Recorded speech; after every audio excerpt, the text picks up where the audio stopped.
પરીક્ષિતને બ્રાહ્મણનો શાપ. સુખદેવ પરીક્ષિત સંવાદ છે. બીજા સ્કંદમાં નારદ બ્રહ્માનો સંવાદ, અવતારોનું વર્ણન અને વિરાટની ઉત્પત્તિની કથા છે. ત્રીજા સ્કંદમાં વિદુરજી અને ઉદ્ધવજીનો અને પછી વિદુરજી મૈત્રેયનો સમાગમ અને સંવાદનો પ્રસંગ. વરાહ અને કરદમનું ચરિત્ર, કપિલ અવતાર અને સાંખ્ય શાસ્ત્ર કહેવાયું છે. ચોથા સ્કંદમાં દક્ષનો યજ્ઞ, ધ્રુવાખ્યાન, ઋતુ ચરિત્ર કહેવાયું છે. પાંચમા સ્કંદમાં પ્રિવ્રત, નાભી, ઋષભદેવ, ભરતજીનું ચરિત્ર કહેવાયું છે અને નરકનું વર્ણન આવ્યું છે. છઠ્ઠા સ્કંદમાં વૃતાસુર આખ્યાન, ચિત્રકેતુનું ચરિત્ર છે. સાતમા સ્કંદમાં હિરણ્યકશિપુ, હિરણ્યાક્ષની કથા છે. પ્રહલાદ ચરિત્રનું વર્ણન છે. આઠમા સ્કંદમાં ગજેન્દ્ર મોક્ષ અને સમુદ્ર મંથનની કથા છે. નવમા સ્કંદમાં સૂર્યવંશનું વર્ણન, ભગવાન રામનું ચરિત્ર, પરશુરામજીનું ચરિત્ર અને યદુવંશનું વર્ણન છે.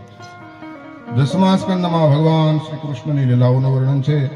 વસુદેવ દેવકીને ત્યાં ભગવાનનું પ્રાગટ્ય, ગોકુળમાં નંદ બાબાને ત્યાં ઉછેર, પૂતના, તૃણાવર, શક્ટાસુર, અધાસુર, બકાસુર, વૃતાસુર, ધેનુકાસુર, પ્રલંબાસુર વગેરેનો સંહાર કર્યો.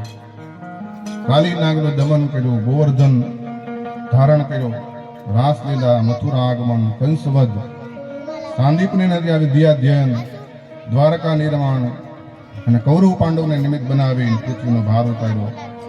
રૂક્ષ્મી હરણ વગેરે કથા છે. 11મા સ્કંદમાં બ્રાહ્મણોના શાપને નિમિત્ત બનાવી પોતાના યદુકુળનો સંહાર, ઉદ્ધવને તત્વજ્ઞાનનો ઉપદેશ, સ્વધામ ગમનની કથા છે.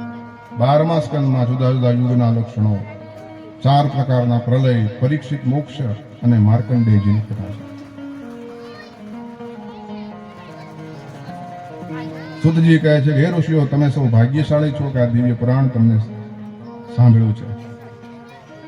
જે સમયે પરીક્ષિત રાજા સુખદેવજી પાસેથી આ કથા સાંભળી રહ્યા હતા, તે સમયે હું ત્યાં બેસી આ કથાનું શ્રવણ કરતો હતો.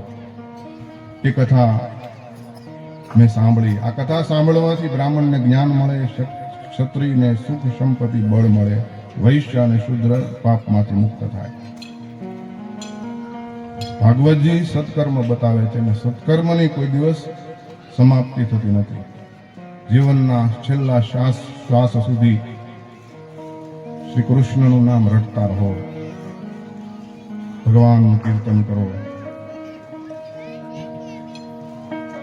પરમાત્માની કૃપાથી, ભગવતી બહુચર માતાની કૃપાથી આપણો અજ્ઞાન યજ્ઞ પૂર્ણ થયો છે. અજ્ઞાન યજ્ઞમાં વક્તા અને શ્રોતાથી જાણે અજાણે કોઈ દોષ થયો હોય, ભૂલ રહી ગયું હોય, એનું પ્રાયશ્ચિત કરવાનું હોય છે. પતિતસ ખલિતશ્ચાર શ્રુત્વા વા વિવશો બ્રુવન હરિયે નમઃ ઇત્યુક્તે મુચ્યતે સર્વપાતકાત. હરિયે નમઃ એમ 3 વખત બોલવાથી આ જ્ઞાન યજ્ઞ કાર્યમાં જે કઈ ત્રુટિ રહી ગઈ હોય, ભૂલ રહી ગઈ હોય, પૂર્ણ થાય છે. પેલા હું બોલીશ, પછી તમે બોલશો. હરિયે નમઃ એમ આંખ બંધ કરી ભગવાનનું ધ્યાન ધરીને બોલવાનું છે. ઓમ હરયે નમઃ. ઓમ હરયે નમઃ. ઓમ હરયે નમઃ. ઓમ હરયે નમઃ. ઓમ હરયે નમઃ. ઓમ હરયે નમઃ. યમ બ્રહ્મા વરુણેન્દ્ર રુદ્ર મરુતાસ્તવ્યન્તિ દિવ્યસ્તવે વેદે સાંગપદક્રમોપનિષદે ગાયન્તિ યમ સામગા યસ જ્ઞાનાવસ્તિ તદ્ગતેન મનસા પશ્યન્તિ યમ યોગિનો યસ્યાન્તન્ન વિદુઃસુરસુરાગણા દેવાય તસ્મૈ નમઃ.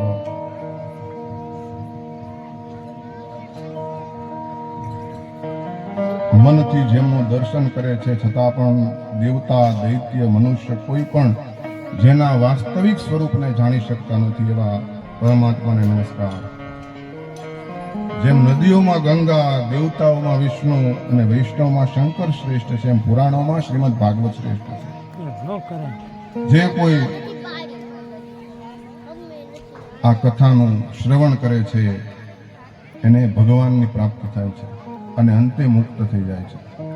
શ્રીમદ ભાગવત સૌ પ્રથમ ભગવાન નારાયણે બ્રહ્માજીને કહેલું, બ્રહ્માજીએ નારદને કહેલું, નારદજીએ કૃષ્ણ દ્વૈપાયનને કહેલું, પછી વ્યાસજીને કહેલું અને સુખદેવજીએ પરીક્ષિત રાજાને કહેલું. પશ્યેયેન વિભાસતો તુલો જ્ઞાનઃ પ્રદીપપુરા તદ્રૂપેણ ચ નારદાય મુનયે કૃષ્ણાય તદરૂપિણા યોગીન્દ્રાય તદાત્મનાથ ભગવદ ધ્રાતાય કારુણ્યત તમ છુદ્ધ વિમલમ વિશોકમૃતમ સત્યમ પરમ ધીમહિ. ભાગવતનો પ્રારંભ સત્યમ પરમ ધીમહિથી થયો હતો અને ભાગવત પૂર્ણ પણ સત્યમ પરમ ધીમહિથી થાય છે.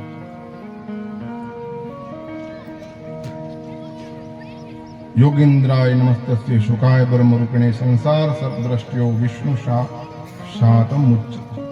પરીક્ષિતને સંસારરૂપી સર્પથી છોડાવનાર સુખદેવજીને પ્રણામ કરીએ છીએ. જેના કીર્તનથી સર્વ પાપ નાશ પામે છે, જેને વંદન કરતા સર્વ દુઃખ મટે છે, શ્રી હરિને પ્રણામ કરું છું.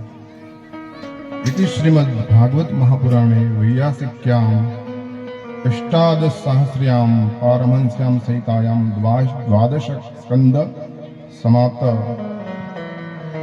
काय. આ જ્ઞાન યજ્ઞ દરમિયાન કંઈ બોલવામાં, કોઈને કંઈ કહેવામાં ક્ષતિ રહી ગયું હોય એ માટે હું ક્ષમા પ્રાર્થી છું. કોઈને મારાથી તકલીફ પડી હોય તો એ બદલ ક્ષમા પ્રાર્થું છું. આપણા આ જ્ઞાન યજ્ઞમાં આપણું આખું ગામ આમાં સામેલ થયું. સથરા ગામ સમસ્ત અને બહુચર મંડળ દ્વારા આયોજિત આ જ્ઞાન યજ્ઞમાં ગામના દરેક જ્ઞાતિના ભાઈઓએ ઉત્સાહપૂર્વક ભાગ લીધો અને આપ સૌએ શાંતિથી 7 દિવસ સુધી આ અમૃતમય કથાનું શ્રવણ કર્યું. આપણે એટલી બધી તમે સૌએ શાંતિ રાખી કે તમને શાંતિ રાખો, વાતો ન કરો એવું કંઈ સૂચના આપવાની પણ જરૂર ન પડી. આપ સૌએ સ્વયં શિસ્તના દર્શન કરાવ્યા, શાંતિથી કથા સાંભળી, એ બદલ આપ સૌનો આભારી છું. આ જ્ઞાન યજ્ઞમાં સથરા ગામના બધા મંડળો અને નામી અનામી રાત દિવસ સતત મહેનત કરનાર કાર્યકર્તાઓ, આમાં કોનું નામ લેવું, એટલે સથરા ગામ સમસ્તના તમામ ભાઈઓ બહેનો સર્વના ભાવ અને પ્રેમ માટે હું નતમસ્તક છું.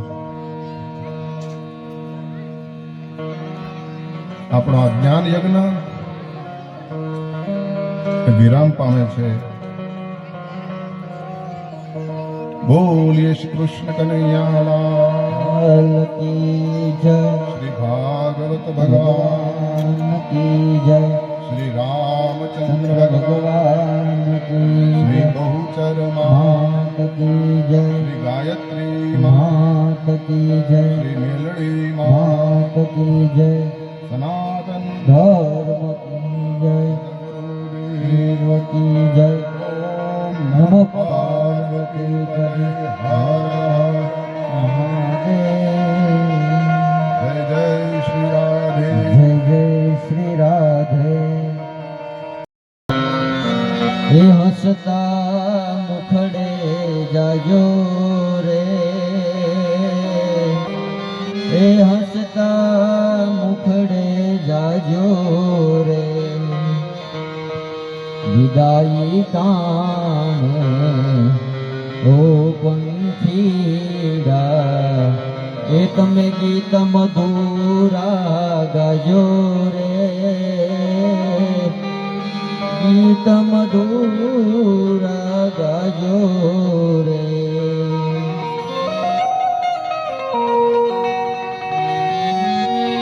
એ પંખી મેળાની એ આ સેવા તો એ આજે વિખરવાની વેળા રે, એ આજે વિખરવાની વેળા રે. કોણ જાણે એ ક્યારે પાસા એ થાશું સાથ સંગાથે રે, એ થાશું સાથ સંગાતે મુજ દ્વારેથી ઓ પંખીડા એ હસતા મુખડે જાજો રે, એ તમે હસતા મુખડે જાજો રે.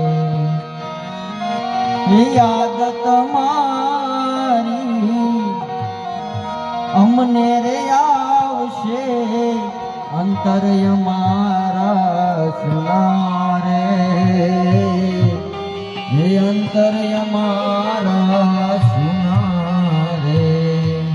અહીંયા ગેરી ડાળે ડાળે એ સુંદર ફૂલડા ખીલા રે,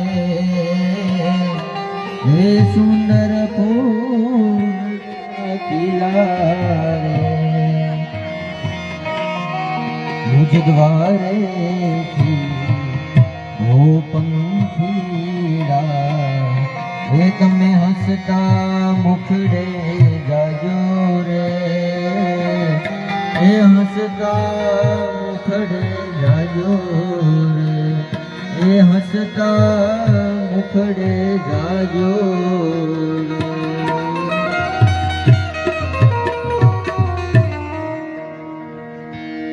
કૃષ્ણ કનૈયા લાલ કી બહુ શર્મા